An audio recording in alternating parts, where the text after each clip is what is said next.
नमस्कार मित्रांनो, स्वागत आहे तुमचं माय गव्हर्नमेंट ट्रॅक अकॅडमी या यूट्यूब चॅनलवरती. तर ऑलरेडी इंडियामध्ये कोविड-19चे cases day by day increase होत आहेत आणि त्यामध्येच आता अनलॉक 1 केल्यामुळे चान्सेस आहेत की हा जो काउंट आहे तो काही दिवसांमध्ये ड्रास्टिकली इन्क्रीज झालेला दिसेल. असं व्हायला नाही पाहिजे, but let's see what happens. आणि त्यामध्येच 2 वीक्स बॅक, जर तुम्हाला माहीत असेल 2 वीक अगोदर इंडियाच्या काही स्टेट्सनी जसे की वेस्ट बेंगॉल आणि ओडिसा यांनी ऑलरेडी एका सुपर सायक्लॉनला फेस केलेलं आहे, अम्फान सायक्लॉन. आणि सध्या महाराष्ट्र आणि गुजरातची बारी आहे की ते निसर्ग सायक्लॉनला फेस करण्याची. आणि या दोन्ही सायक्लॉनबद्दल आपण डिटेलमध्ये या व्हिडिओमध्ये माहिती घेऊया. तर सायक्लॉन तयार कसे होतात याबद्दल पण आपण बघणार आहोत की नेमकं लो प्रेशर एरिया कसा जनरेट होतो आणि त्या जागी सायक्लॉन कसे तयार होतात. तर सगळे डिटेल्स आपल्याला या व्हिडिओमध्ये बघायला मिळणार आहेत.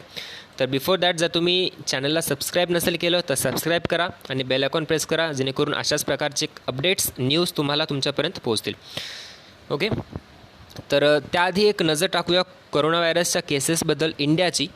तर सध्या पॉझिटिव्ह केसेसचा काउंट झालेला आहे 1,98,706. त्याच्यामध्ये 5,608 लोकांचा मृत्यू झालेला आहे आणि रिकवर झालेल्यांची संख्या आहे 95,754. ओके, आय होप हा काउंट लवकरात लवकर, पॉझिटिव्ह केसेसचा जो काउंट आहे लवकरात लवकर कमी व्हायला पाहिजे आणि रिकवर झालेल्यांचा काउंट लवकरात लवकर वाढायला पाहिजे. Let's see. त्याला जर स्टार्ट करूया, तर एक इंडेक्स या व्हिडिओमध्ये तुम्हाला काय काय कुठल्या पॉईंट्सची माहिती मिळणार आहे. तर सगळ्यात पहिल्यांदा आपण डिस्कस करूया एक recap of super cyclone Amphan.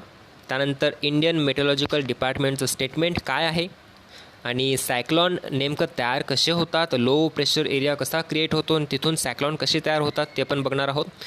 त्यानंतर ट्रॉपिकल स्टॉर्म्स आणि ट्रॉपिकल सायक्लॉन किंवा हरिकेन्स, तर यामधला डिफरन्स काय आहे, सायक्लॉनच्या कॅटेगरीज कुठकुठल्या आहेत आणि हा जो निसर्ग सायक्लॉन आहे तर त्याच्यामुळे कोणकोणते एरियाजला अफेक्ट होणार आहे, काय पाथ आहे, सध्याची काय स्टेटस आहे सायक्लॉनची आणि निसर्गाचा अर्थ काय आहे, त्याला नाव कुठल्या देशाने दिलं आणि कुठले देश आहेत जे इन्वॉल्व आहेत अशा प्रकारचे म्हणजे सायक्लॉनला नावं देण्यामध्ये. ओके, आणि त्याचबरोबर निसर्ग सायक्लॉनचा इम्पॅक्ट काय असणार आहे आणि त्यासाठी आपण केलेली प्रिपरेशन. तर एवढ्या सगळ्या पॉईंट्सवर आपण डिस्कस करणार आहोत या व्हिडिओमध्ये. तर व्हिडिओ शेवटपर्यंत बघा. तर first point, recap of Amphan super cycle. तर 2 वीक अगोदर वेस्ट बेंगॉल, ओडिसा या स्टेट्सनी या सायक्लॉनला फेस केलं होतं. डेट्स जर एक्झॅक्ट बघायची म्हटलं तर 16 मे 2020 to 21 मे 2020. तर या दरम्यान हे सायक्लॉन आलेलं होतं. तर ऑब्वियसली सुपर सायक्लॉन म्हणजे वाइंड स्पीड पण सगळ्यात जास्त असणार. तर 240 km/h इतकी हायेस्ट वाइंड स्पीड होती या सायक्लॉनमध्ये. तर आत्तापर्यंत 128 लोकांचा यामध्ये दुर्दैवी मृत्यू झालेला आहे आणि डॅमेज म्हटलं तर it is a costlier on record in the north Indian ocean. तर $13.4 बिलियन नुकसान झालेलं आहे. सगळ्यात कॉस्टलियर एक सायक्लॉन होतं हे नॉर्थ इंडियन ओशनमधलं. आणि कोणकोणते एरियाज अफेक्ट झालेले आहेत तर श्रीलंका, इंडियामध्ये अंदमान आयलँड, ओडिसा, वेस्ट बेंगॉल आणि त्यानंतर बांगलादेश, भूटान. तर हे झालं एक रिकॅप अम्फान सायक्लॉनबद्दल, सुपर सायक्लॉनबद्दल. तर आता आपण बघणार आहोत इंडियन मेट्रोलॉजिकल डिपार्टमेंटचं स्टेटमेंट. तर त्यांनी काल एक स्टेटमेंट दिलेलं आहे. तर त्या स्टेटमेंटमध्ये त्यांनी असं मेन्शन केलेलं आहे की the low pressure area over Arabian Sea to intensify into cyclonic storm during next 48 hours it would reach near north Maharashtra and south Gujarat coast around 3rd June morning. Okay, या एरियाजमध्ये ते सध्या सायक्लॉन 3rd जूनच्या मॉर्निंगपर्यंत पोहोचलेलं बघायला मिळेल आणि नियर नॉर्थ महाराष्ट्राचं कोस्ट आणि साऊथ गुजरातचं कोस्ट, तर इथे सगळ्यांना प्रिकॉशन्स घेण्यासाठी सांगितलेलं आहे. तर हे जे सायक्लॉन आहेत, पण त्याआधी आपण हे बघूया की सायक्लॉन नेमकं तयार कसे होतात. ओके, एक सिम्पल जे ग्रीन ॲरोज आहेत, तर मी ग्रीन ॲरोज नाही, द ग्रीन ॲरोजमधला जो एरिया बघा. तर असं ॲझ्युम करा की ग्रीन ॲरोजच्या एरियामध्ये जे एअर आहे ते वॉर्म एअर आहे आणि वॉर्म एअर राईज होणार अपवर्ड का, कारण त्याची डेन्सिटी कमी असणार ॲज कम्पेअर्ड टू कूल एअरपेक्षा, राईट. तर जे वॉर्म एअर आहे ते राईज होते आणि रेड जे ॲरोज दिसत आहेत तुम्हाला तिथे कूल एअर्स सिंक होते, राईट. आणि ट्रॉपिकल सायक्लॉन जे असतात ते बेसिकली वॉर्म ओशन वॉटरमध्येच तयार होतात नियर द इक्वेटर. ओके, तर इथे मी तुम्हाला एक सिम्पल वेनी सांगतो. सपोज हा एरिया आहे, तर याच्यामध्ये वॉर्म म्हणजे हा एरिया छोटा आहे, पण तुम्ही अज्यूम करू शकता की सीमध्ये ओशनमध्ये किती मोठा एरिया असेल तो. तर सपोज या एरियामध्ये वॉर्म एअर आहेत आणि ते काय होणार, वरती जाणार, राईट, अपवर्ड मोशन मूव्ह करणार. आणि त्याच्यामुळे काय होणार की या ठिकाणी जे एअर आहे ते ॲज कम्पेअर टू म्हणजे पहिल्यापेक्षा खूप कमी असणार. ओके, इथे तुम्ही बघू शकता, to form a cyclone warm moist air over the ocean rises upward from the near the surface. As this air moves up and away from the ocean surface it leaves less air near the surface. जेव्हा warm air वरती जाणार तेव्हा त्या ठिकाणी खूप कमी air असणार. तर त्याच्यामुळे काय होणार की area of lower air pressure तिथे तयार होणार. मग या जागेवर लोअर एअर प्रेशर एरिया तयार होणार, राईट. मग पण फक्त या जागेवर सध्या लोअर एअर प्रेशर एरिया तयार झालेला, पण इकडे बाकीचे जर तुम्ही विचार केला तर इथे ऑलरेडी हाय प्रेशर एरिया आहे. तर ते हाय प्रेशर एअर काय करणार, हाय प्रेशर एअर इकडे रश करणार, सगळ्या ठिकाणाहून इकडे रश करणार जिथे लो एअर प्रेशरचा एरिया तयार झालेला आहे, बरोबर. तर अशामुळे यामुळे काय होणार की तिथे सायक्लॉन तयार होणार, ठीक आहे. कारण हाय प्रेशर एरिया जेव्हा एकदम रश करतं खूप लार्ज क्वांटिटीमध्ये into the low air pressure एरियामध्ये, तेव्हा त्याच्यामुळे सायक्लॉन म्हणजे ही एक वन स्टेप प्रोसेस नाही आहे, ते हे कंटिन्यू होत जाणार. मग त्या ठिकाणचं जे प्रेशर आहे, इथे जे हाय एअर प्रेशर सगळे रश करणार या लो एअर प्रेशरमध्ये. मग इथलं परत एअर काय होणार, वॉर्म होणार, परत ते वॉर्म एअर वरती जाणार, राईट. मग परत तिथे लेस लो एअर प्रेशर क्रिएट होणार आणि अशी प्रोसेस ही कंटिन्यू चालू राहणार. तर ही प्रोसेस इथं तुम्ही बघू शकता, air from surrounding areas with a high air pressure pushes into the low pressure area. Then this new cool air becomes warm and moist and rises too, and cycle continues. As the warm moist air rises, cools the water in the air. Obviously जे warm air जेव्हा वरती जाईल तेव्हा ते cool करेन water in the air आणि त्याच्यामुळे clouds तयार होणार. Okay, the whole system of clouds and wind spins and grows, fed by the ocean's heat and water evaporating from the ocean surface. Obviously ती वॉर्म एअर जी वरती जाणार ती cool करणार water in the air आणि त्याच्यामुळे clouds तयार होणार आणि क्लाउड्स आणि हे वाइंड ते दोन्ही सोबत फिरणार. तर त्याच्यामुळे सायक्लॉन क्रिएट होणार, राईट. तर तुम्हाला कळालं की बेसिकली सायक्लॉन क्रिएट कसे होतात. तर आता बघूया की डिफरन्स ट्रॉपिकल स्टॉर्म आणि ट्रॉपिकल सायक्लॉन हरिकेन्समधला डिफरन्स काय. जेव्हा वाइंडची स्पीड जे रोटेटिंग स्टॉर्म असतात त्याच्यामध्ये जेव्हा वाइंडची स्पीड 63 km/h इतक्या रेंजमध्ये असेल तर त्याला आपण म्हणतो ट्रॉपिकल स्टॉर्म. आणि जेव्हा वाइंडची स्पीड ज्या रोटेटिंग स्टॉर्ममध्ये वाइंडची स्पीड 119 km/h इतकी असेल तर त्याला म्हणायचं ट्रॉपिकल सायक्लॉन किंवा हरिकेन्स. ओके, तर काही कॅटेगरीज आहेत. हे इंडियन मेट्रोलॉजिकल डिपार्टमेंटच्या तुम्ही वेबसाईटवर तुम्ही बघू शकता की काही कॅटेगरीज त्यांनी दिलेल्या आहेत सायक्लॉनच्या. Category 1, category 2, 3, 4 and 5. तर त्याच्यामध्ये वाइंडची स्पीड कॅटेगरी 1मध्ये वाइंडची स्पीड लेस असते. किती असते, 74 to 95 मीटर/h दिलेली आहे त्यांनी. आणि त्याला म्हणतो आपण डॅमेज ॲट लँडफॉल. तिथे डॅमेज काय होणार, मिनिमल, खूप कमी डॅमेज होणार. आणि त्याची हाईट किती हाईटपर्यंत ते स्टॉर्म जाऊ शकतं तर 4 to 5 फीटपर्यंत storm surges. Okay, second category म्हटलं तर त्याची स्पीड जास्त असते 96 to 110. तर तिथे डॅमेज मॉडरेट डॅमेज होणार 6 to 8 फीटपर्यंत ते वरती जाऊ शकणार स्टॉर्मची हाईट. त्यानंतर थर्ड कॅटेगरीमध्ये त्याची स्पीड असेल 111 to 130. तर एक्सटेन्सिव्ह डॅमेज होणार 9 ते 12 फीटपर्यंत स्टॉर्म सर्च करू शकणार. त्यानंतर 4 आणि 5th कॅटेगरीमध्ये सगळ्यात जास्त 155 मीटर/hपेक्षाही जास्त वाइंडची स्पीड असेल.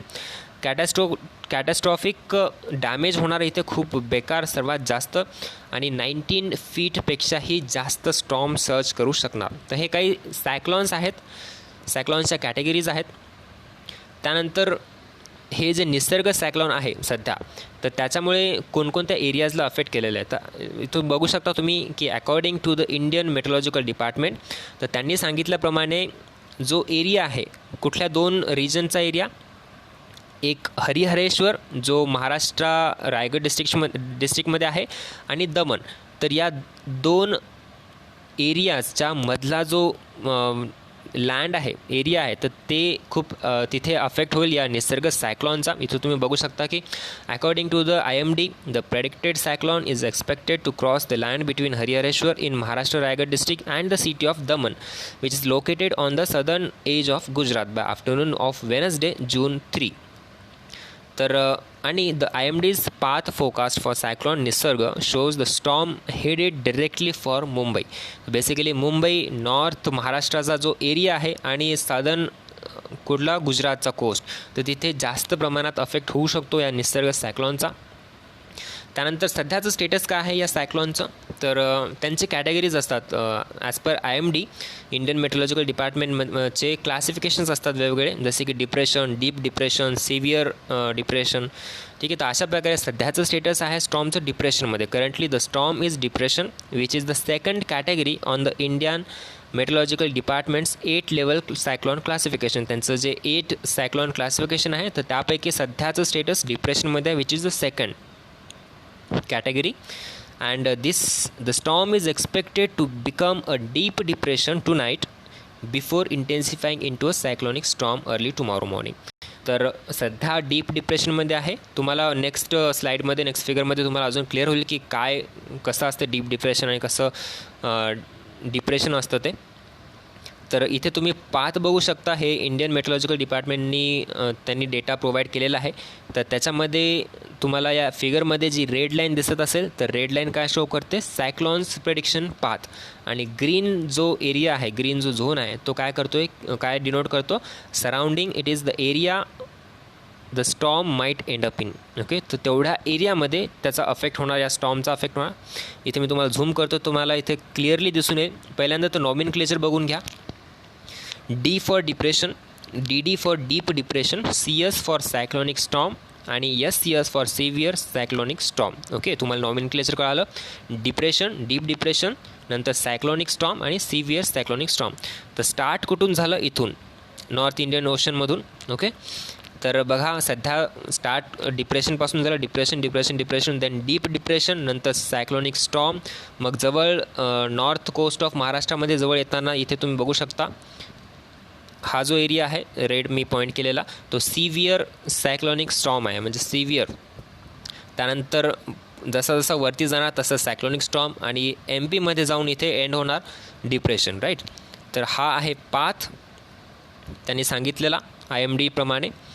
त्यानंतर निसर्ग म्हणजे काय, ऑब्वियसली निसर्ग हा तो मराठी शब्द आहे. निसर्ग म्हणजे नेचर, आणि निसर्ग सायक्लॉन हे नाव बांगलादेशने दिलेलं आहे. तर काय झालेलं आहे की 2000 इन 2000 ग्रुप ऑफ नेशन, जे ग्रुप ऑफ नेशन तयार केलेलं आहे त्याला नाव दिलेलं आहे WMO और एस्केप.